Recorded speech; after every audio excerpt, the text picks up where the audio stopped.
छोटी है। Get out from house, निकले घरों से और घूमे ये जगह।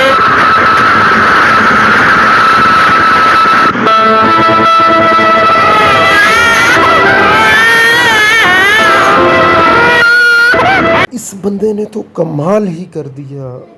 टूटी फूटी इंग्लिश के साथ अपने बेड पे ही लेटकर पूरी दुनिया घूम ली। आप लोगों के भी पास अगर पैसे नहीं हैं तो आप भी अपनी लाइफ को ऐसे ही एंजॉय करें।